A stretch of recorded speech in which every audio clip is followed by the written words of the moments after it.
Bonjour, bienvenue à Si une autre vie m'était contée. Aujourd'hui, mon invité est surtout connu pour son prénom, Bradfield.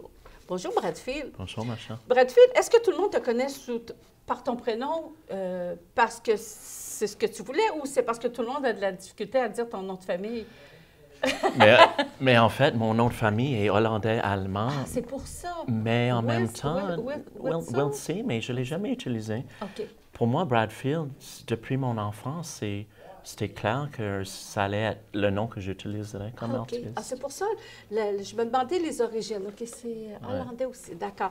Bradfield, bien, c'est ça, j'allais te demander tes origines, donc là, on le sait. Tu as commencé très tôt et t'es initié à la musique. Tu m'as dit que chez toi, à partir de 3 ans, on t'a baigné dans ça, puis on t'a envoyé à une école de musique, l'école Yamaha, à 5 ans. Ouais. Qu'est-ce que c'est l'école Yamaha? C'est l'opportunité pour un jeune d'avoir vraiment accès à plusieurs instruments. Dans mon cas, c'était des orgues, des petits pianos, des tambours.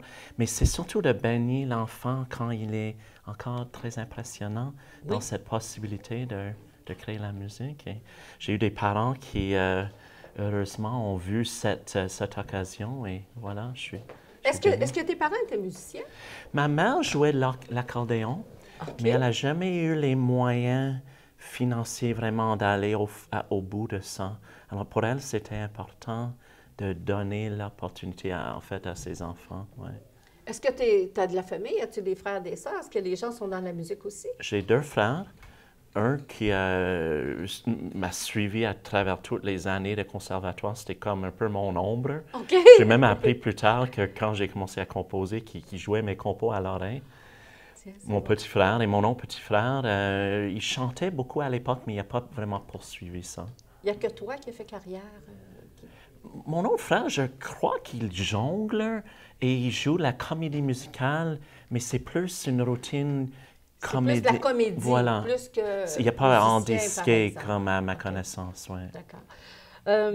Première composition musicale et chanson à 14 ans. Oui. Oui. Ouais. Qu'est-ce qui t'inspirait à ce moment-là? Qu'est-ce qui inspire à 14 ans? On s'assoit, je me suis assis. Après 6 mois d'avoir lâché complètement, c'est-à-dire de 3 à 13 ans, je suis à fond dans le classique. C'est quasiment imposé. Il fallait que je pratique. Je faisais les festivals. Tu sais, un enfant, il ne sait pas nécessairement qu'est-ce qui est bon pour lui. Hein? Moi, je faisais ça parce que, bon, mes parents me disaient c'est ça. À 13 ans, j'ai fait la révolte. J'ai dit c'est assez, j'arrête. Je n'ai pas touché le piano pendant 6 mois. Et après 6 mois, je me suis assis un jour et comme je dis, j'ai redécouvert l'instrument sur mes termes. Oui. C'est-à-dire sans cadre, sans restriction. Et c'est là que j'ai commencé à composer. Ça s'est fait tout seul. Et c'était quel genre de musique à ce moment-là quand tu as composé? Mais piano et voix.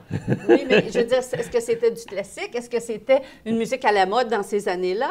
C'était une musique qui exprimait l'énergie d'un gars de 14 ans, c'est-à-dire les émotions. Oui. J'écrivais déjà des textes.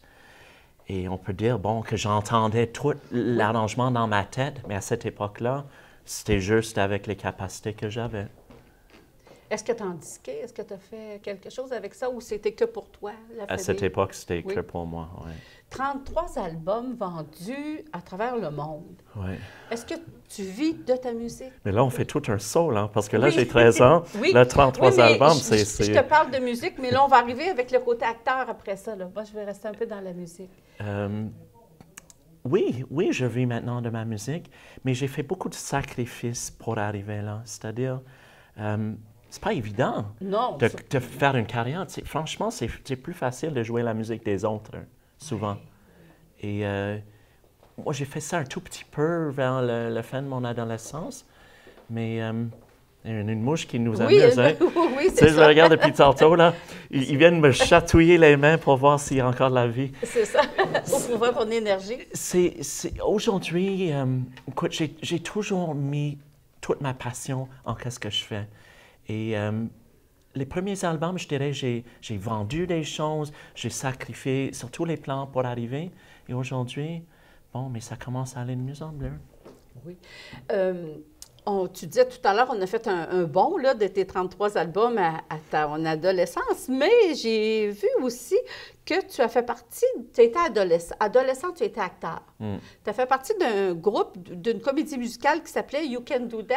You Can Do That on Television. Ça, c'est une émission qui est partie d'Ottawa, CJOH. Oui. CTV, c'est le réseau national. Oui. Il partait de là et ça allait dans toutes les maisons d'ados de 13 à 16 ans. Et ça a duré longtemps? Tu fais partie de tout? Écoute, moi, j'ai fait partie de la première année. Écoute, même quelqu'un comme Alanis Morissette est venu deux ans après. Oui. J'étais vraiment dans le pilote, c'est-à-dire la première groupe. Mais je n'ai pas resté parce que, franchement, mes parents n'aimaient pas mon attitude vis-à-vis qui j'étais comme personne, l'ego, tout ça. Oui. Ils m'ont dit à un moment donné, tu ne retournes plus. Et c'était quelque chose, c'était un choc parce que j'adorais ça. Mais ça a commencé à former aussi mon caractère. Il fallait peut-être sortir un peu des sentiers battus. Oui, parce qu'à 14 ans, de toute façon, c'est l'adolescence, encore la personnalité qui commence à s'affirmer. Donc, en étant une vedette à 14 ans, parce que c'était une vedette là, à ce moment-là, déjà, c'est sûr que ça vaut. Oui. Surtout à l'école, parce que c'est sûr que premièrement, bon, il y a la jalousie des autres enfants, mais il y a aussi l'ego de celui qui arrive et dit, mais qu'est-ce que je fais à l'école? Je gagne plus d'argent que tes parents, tu sais. Oui. C'est spécial quand même. Oui. Alors, ça nous met dans un autre genre d'énergie, mais c'était pas mon chemin. C'était une partie de mon apprentissage pour le travail que j'allais faire après. Donc, à partir du moment où tu as laissé la comédie musicale, tu as laissé ton côté acteur, avant d'arriver à la création d'albums, qu'est-ce que tu as fait? Il s'est passé combien d'années? Beaucoup d'années. Écoute, on peut dire, le premier album, je l'ai sorti à 28 ans. Okay, alors là, on parle de 14 ans où, écoute, je me suis retiré après la télévision, vraiment séclusionné. J'ai devenu un personnage assez hermétique. J'ai commencé à maîtriser toute forme d'expression. À l'époque, c'est les années où le MIDI et la technologie commençaient à se développer. Et j'ai appris à comment arranger ma musique, comment le mettre dans toutes ses possibilités. Et écoute, j'ai fait ça dans...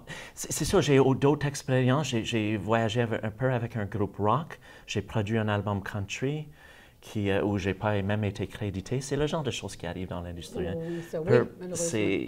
L'expérience. Il y avait ça. Et à travers tout ça, mais je continue à créer jusqu'à le moment où c'était finalement mûri assez pour le sortir commercialement. Alors, le premier album, c'était à 28 ans. Et ça, c'est un album plus pop, d'ailleurs. Vraiment plus populaire, avec des arrangements plus qu'on entend à la radio. Alors, avant de revenir à l'époque de maintenant où tu écris de la musique très spirituelle, on va faire une pause.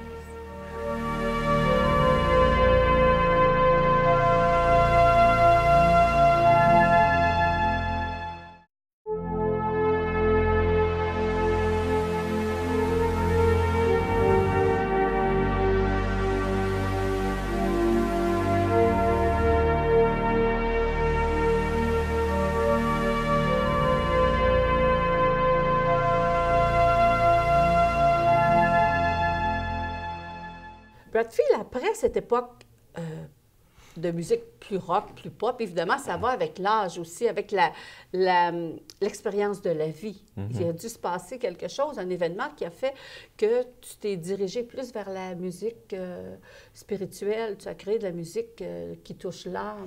Mais premièrement, c'est important de dire que j'ai jamais su qu'est-ce que je faisais. Tu sais, la première fois j'ai entendu le mot « nouvel âge », j'ai pas été très content. J'ai dit, mais c'est pas ça que je fais. Tu sais, j'avais déjà entendu des musiques comme ça où c'est très synthé, c'est très doux, il n'y a pas de paroles. Et j'ai dit, mais c'est pas du tout ça que je fais. Moi, qu'est-ce que j'ai toujours voulu faire, et même à partir de 15-16 ans, si on recule, j'ai remarqué un fil conducteur que j'appelle maintenant résolution de conflits. Oui. Et ça veut dire qu'on parle d'une place. C'est-à-dire, disons, j'ai une émotion à exprimer et en le libérant, en l'exprimant, en le partageant, il y a une évolution, il y a une suite. Et je dis souvent, mais même si on est triste dans le couplet, arrivé au refrain, une transformation au niveau de la perception, la conscience, l'émotion qu'on vit à l'intérieur. Et chaque chanson devient quelque part une histoire en soi, mais authentique et vraiment en lien avec ce que j'ai à exprimer. Et c'est devenu un fil conducteur de tout mon travail.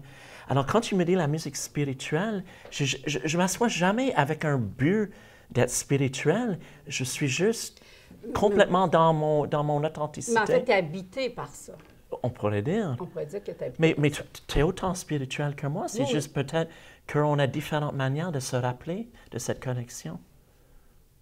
C'est beau, c'est ce que tu viens de dire là. C'est vrai qu'on a tout ça, mais on l'oublie à un moment donné. La vie nous amène ailleurs. Je t'écoute, puis ça me fait penser, j'ai lu aussi que tu avais fait partie de personnes qui avaient mis sur pied un groupe de méditation il y a plusieurs années, dans les années 2007 ou 2009, quelque chose comme ça.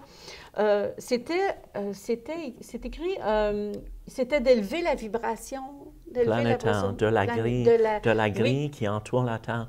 Alors ça, c'est un projet qui a été dirigé vers moi par une femme et son enfant qui se sont noyés. Et est revenu avec toute une série d'instructions très claires, très précises pour monter la vibration de la planète. Et au début, bon, elle connaissait une amie à moi, Anaëlle à l'époque. Ils m'ont dit, bon, est-ce que tu pourrais mettre en place un site web pour mettre toute cette information en place? Et à l'époque, c'était français, anglais, espagnol. Et je me rappelle les avoir dit, avez-vous un plan de marketing pour faire connaître ce site-là? Elle dit, c'est tout dirigé d'en haut. Et dans l'espace de 3 semaines, je me rappelle un soir, je revenais de Toronto, le site avait planté parce qu'il y a eu 100 000 visiteurs d'un soir, parce que Charlie avait fait une émission qui s'appelle Coast to Coast AM aux États-Unis, une immense qui est écoutée par des millions de personnes. Et à partir de là, le projet a juste commencé à grandir. Et le but, c'était trouver votre joie, faisait pas de mal et exprimez votre gratitude. Pas de religion, pas de séquestration, pas de division. Et là-dedans, on avait quelque part une partie de toute la population qui se sont alignés à 11h11 le 17 juillet 2007. Et c'était 20 millions de participants dans 90 pays. Ça, c'est approximatif. Ça peut être plus même. 90 pays. Même à ce jour, si tu vas sur firethegrid.org, il y a des témoignages à travers toute la planète de cet événement-là et qu'est-ce que ça crée. Et ensuite, il y avait un autre en 2009 et 2011. Oui. Mais le plus grand, c'était vraiment le premier. Toi, qu'est-ce que ça t'a apporté? Moi? Beaucoup de travail. Oui, au premier niveau, mais intérieurement. Pas juste ça. Regarde, Charlie m'avait donné le défi au départ. Elle voulait la musique qui pourrait aider le monde à se connecter, à méditer. Elle avait choisi 3 pièces dans mon répertoire. Elle m'a donné le choix de les vendre, les pièces, ou les donner. Ça, c'était un gros défi pour moi.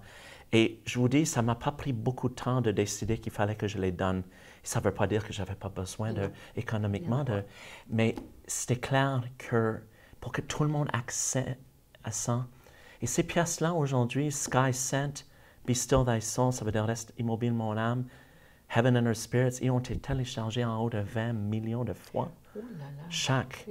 Et c'est des musiques hautement vibratoires qui ont touché. C'est même, regarde, parce que partout où je vois, quelqu'un me dit, mais tu sais, j'écoute encore cette musique-là, parce que ça touchait beaucoup de monde. Et je suis très fier d'avoir participé à ça. Effectivement, c'est hors du commun.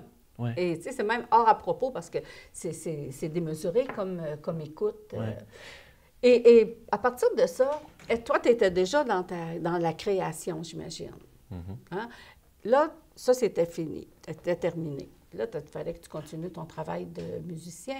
Tu es allé vers quoi à ce moment-là? Tu as continué ce que tu avais commencé? Est-ce que c'était qu'un intermède, ça? Mais là, regarde, en 2007, j'avais déjà, une quinzaine d'albums déjà réalisés. Et c'était le défi, après quelque chose si grand et si bénévole, de voir... Tu sais, parce qu'un projet comme ça ne te laisse pas indifférent après. Et quand on monte le taux vibratoire, c'est comme comme Annie Claprat, elle vient d'écrire un livre qui c'est à quelle fréquence vibrez-vous. Moi, je parlais de ça il y a 10 ans, mais personne n'était au courant de ça. Et la fréquence, au niveau taux vibratoire, quand il monte, on ne peut plus baisser après. C'est-à-dire l'injustice, les choses qui n'ont pas de rapport avec l'intégrité, tout ce qui est basse vibration ne passe plus. Alors, on est obligé, en tout cas, moi je parle pour moi, j'ai été obligé, moi-même, en répandant ce message-là, de devenir cohérent en tout temps. Et c'est ça le défi, de monter sa propre vibration, parce qu'un artiste, comme moi, comme d'autres, on dit toujours l'art peut être parfait, mais l'humain qui le crée n'est pas parfait. Et moi, j'aspire vraiment maintenant à devenir aussi lumineux que ma musique et mon message. Ce sont de belles paroles. J'aime beaucoup. Tu as une grande sagesse. Je rends compte de ça, à quel point tu es sage. Un pas à la fois. Un pas à la fois. Tout à l'heure, après la pause, on va parler d'une autre chose qui te tenait à cœur au printemps dernier, mais qui roule toujours. Et j'aimerais ça qu'on puisse t'entendre chanter aussi tout à l'heure.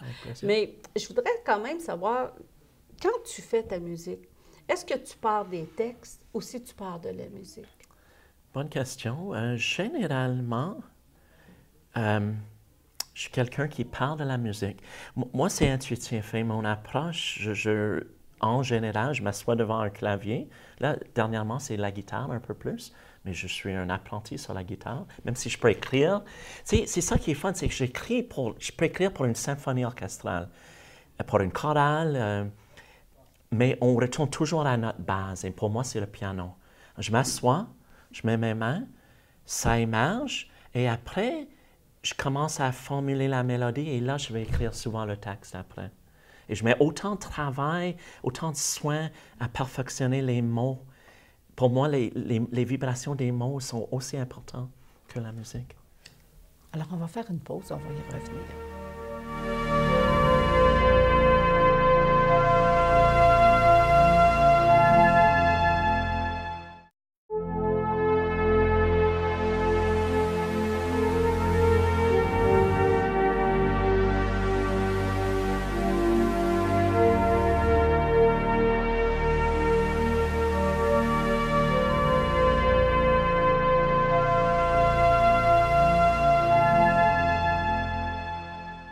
Bradfield, au printemps dernier, tu es entré en communication avec moi parce qu'il y avait un projet pour aider les femmes autochtones qui ont été victimes de violences. Tu as écrit une musique extraordinaire.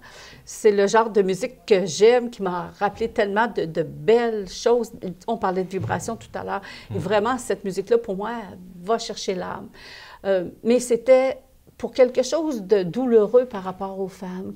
Comment ça s'est passé? Comment cette femme-là t'a approché pour écrire, pour faire cette musique-là, pour aider? Mais tu sais, avant d'embarquer là-dedans, je dirais qu'avant ça, le projet dont j'ai consacré 2 ans de ma vie était pour le féminin sacré. Et dans celui-là, j'avais pris Marie-Madeleine et Isis comme archétype. Là, on voit que le travail que j'avais à faire pour les femmes n'était pas fini.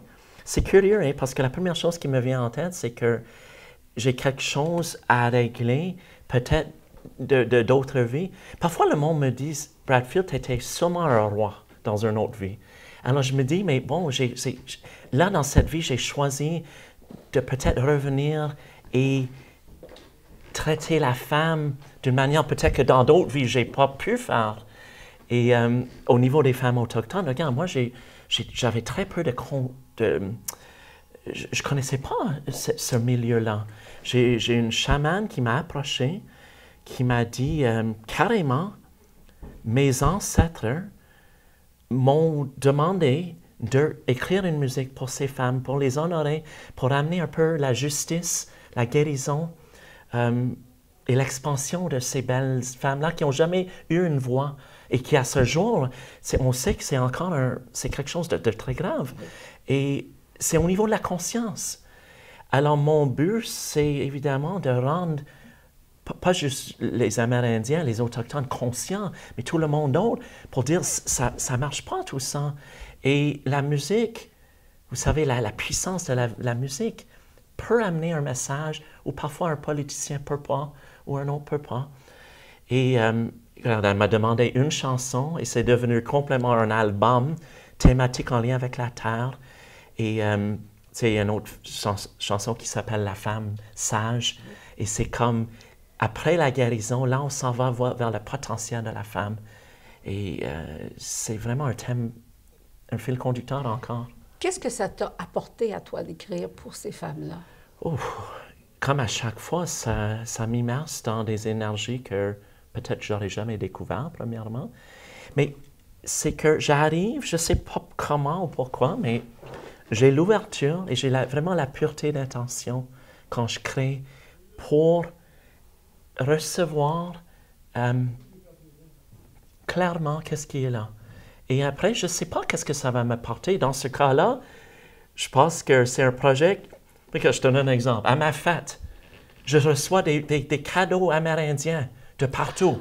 Oui, j'ai vu ça, oui. C'est spécial, tu sais. Oui. Un pot d'ours, des colliers, des roues de médecine, tu vois, c'est comme c'est dans l'énergie. Et, mais ça, c'est dans le matériel. Pour moi, c'est que mon âme continue son chemin. C'est ça que je ressens, c'est que c'est le chemin vers lequel il fallait que j'aille. Et quelqu'un comme Samania qui arrive sur mon chemin, c'est quelqu'un qui pour me dire, mais on va faire un petit bout de chemin ensemble pour élever la vibration de toutes. Et après ça, mais c'est des belles surprises. Alors, pour que les gens comprennent de quoi il s'agit, on va t'écouter chanter. Oh, Muni, Muni, Mahamuni, Muni, Muni, Shakyamuni,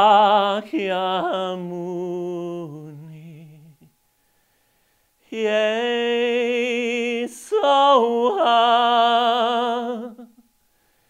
Yesoha,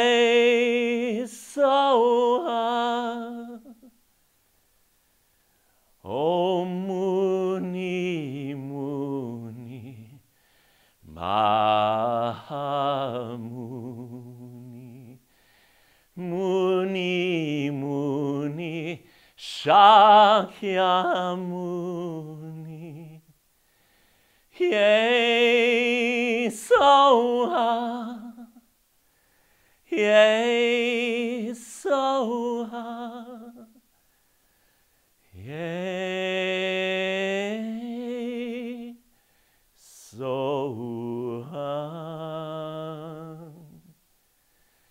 Muni, Muni, Shakya, Muni, Muni, Muni, Shakya, Muni, Muni, Muni, Shakya, Muni, Soha, Soha, Soha.